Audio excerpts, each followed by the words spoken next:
Las consecuencias negativas del cambio climático antropogénico. El protocolo de Kioto es un instrumento que nos va a servir de base para un nuevo acuerdo internacional. A nivel internacional, como ustedes saben, nuestros instrumentos jurídicos es la Convención Marco de Naciones Unidas sobre el Cambio Climático y su protocolo de Kioto, los que regulan la materia en cambio climático respecto a sus consecuencias negativas. De igual manera tenemos los acuerdos de Marrakech. ¿Qué fueron esos acuerdos de Marrakech? Bueno, esos acuerdos de Marrakech son importantes jurídicamente porque esos acuerdos regularon los principios y la implementación del protocolo de Kioto, especialmente con sus mecanismos flexibles, que como ustedes sabrán es el comercio de emisiones, la implementación conjunta y el mecanismo de desarrollo limpio.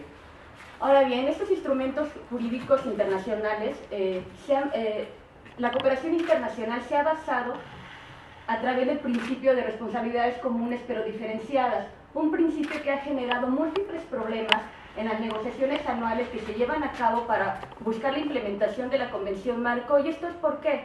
Porque es muy difícil determinar cuáles son los derechos y obligaciones o bien responsabilidades que le corresponde a cada Estado parte, ya sea país desarrollado o país en vías de desarrollo. Y es por eso que es muy difícil llegar a acuerdos vinculantes o acuerdos en donde todas las partes se vean satisfechos sus intereses. Ahora bien, ¿qué pasa? Que a partir de la 11ª Conferencia de las Partes se lleva a cabo de manera paralela la Conferencia de las Partes en calidad de reunión de las partes del Protocolo de Kioto. ¿Qué son estas conferencias de las partes? Estas conferencias de las partes son los órganos supremos de estos instrumentos internacionales. ¿Y qué es lo que buscan? Pues buscan implementar estos instrumentos, mejorarlos, buscar principios que los implementen y en este caso el Protocolo de Kioto buscar su continuidad a partir del término de su primer periodo de compromiso, que como ustedes saben, pues bueno, ya concluyó, que fue de 2008 a 2012, en donde se tenía como un compromiso vinculante reducir en un 5% las emisiones de gases de efecto invernadero en su globalidad, tomando como año base 1990. Sin embargo, para determinar un segundo periodo de compromiso del protocolo de Kioto o bien un instrumento jurídico que lo reemplace y que por tanto fuese más ambicioso, ve su punto de inflexión en la hoja de ruta de Bali, que esta hoja de ruta de Bali es adoptada en la COP3, es decir, en la Conferencia de las Partes, en calidad de reunión de las partes, donde ese instrumento internacional es el que nos va a establecer como las pautas que nos va a llevar al punto en el que nos encontramos. De ahí que vamos a hacer un repaso muy rápido respecto a las decisiones que se han tomado para entender en qué punto nos encontramos. Luego viene la COP4, que esa se celebra en Poznań, en Polonia, esta se da en el 2008. Esta conferencia realmente no tuvo mucha relevancia.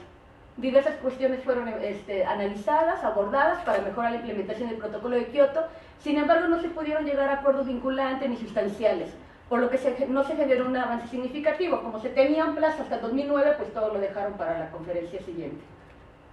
Que esta sí es importante, que es la que nos va a marcar el punto clave al punto en el que hoy en día nos encontramos, que realmente es bastante desalentador. Tenemos la COP5, que esta se lleva a cabo en Copenhague. En esta conferencia, las decisiones engloban todas esas acuerdos que se llevaban a cabo con base al mandato de Bali. Todo se reduce en ¿qué? En el acuerdo de Copenhague. Y este acuerdo realmente ha sido muy criticado y ha sido definido como una mera declaración de intenciones. ¿Y esto por qué? Porque si este acuerdo internacional que debería establecer, las bases para un próximo acuerdo internacional, un régimen internacional que fuese más ambicioso, realmente no cumplió con las expectativas y tampoco cumplió con las ambiciones que tenía la Unión Europea, que la Unión Europea realmente ha sido líder en buscar algo más ambicioso para la reducción de emisiones. ¿Qué pasa con este acuerdo? Pues este acuerdo no tiene un carácter vinculante, carece por tanto de fuerza jurídica, ya que no se acuerdan consecuencias legales en caso de incumplimiento, tampoco se establece un mecanismo que verifique su cumplimiento por parte de los estados que lo ratifican, esto a través de un órgano externo de carácter internacional y por tanto vinculante. Por tanto, este acuerdo realmente pues, nos deja en un estado muy preocupante, ¿no? Para ver hacia dónde vamos. De esta manera, ¿qué pasa en Copenhague? Pues en Copenhague simplemente se reduce a establecer un objetivo. Que el objetivo sea que se mantenga la temperatura de la Tierra por debajo de los 2 grados centígrados. Simplemente ese es su objetivo. Además, ¿qué pasa? Que los países desarrollados y los países en vías de desarrollo se comprometen a establecer en una lista sus niveles de reducción de emisiones, se comprometen a tener acciones para mitigar las emisiones de gases de efecto invernadero, pero esto que se hace de manera voluntaria. Y es aquí donde tenemos el problema. ¿Por qué de manera voluntaria? Los países desarrollados van a establecer su año base, son flexibles en ello, al igual los países en desarrollo, que esto ya se venía estableciendo en el protocolo de Kioto, que ellos son voluntarios en establecer el porcentaje de reducción de emisiones, porque como somos países en vías de desarrollo, pues bueno, tenemos esa ventaja, por así decirlo. Esto forma parte de una consulta, más no de un control. Los países tienen que consultar cuáles son sus niveles, cuál es su porcentaje, pero no hay un control, no hay una rigidez. Entonces tenemos que hay flexibilidad en el porcentaje de reducción de emisiones para los países desarrollados y voluntariedad para los países en vías de desarrollo. Lo cual, flexibilidad y voluntariedad, pues bueno, nos deja endeble nuestro objetivo de mantener por debajo de 2 grados la temperatura de la Tierra, que muy difícil se va a alcanzar. Superamos las 400 partes por millón, pero parece que a la comunidad internacional no le importa, y vemos que vamos a un ritmo muy acelerado, que ya no tenemos tiempo para seguir pensando, para seguir negociando.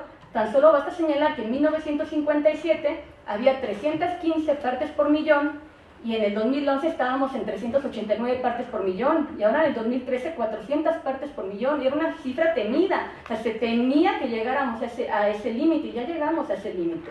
Entonces vamos a ver si reacciona ahora en la COP9 la comunidad internacional.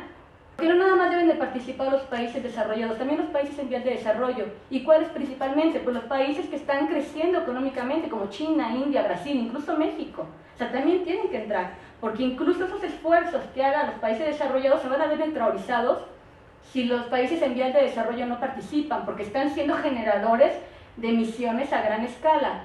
Entonces, pues bueno, nos enfrentamos a problemas bastante fuertes.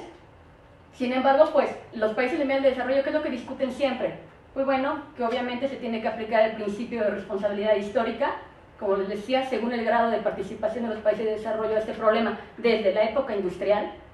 Y bueno, obviamente los países en vías de desarrollo también que alegamos el derecho al desarrollo. Pero aquí viene otra pregunta, y es lo que dejo como reflexión: ¿qué tipo de desarrollo?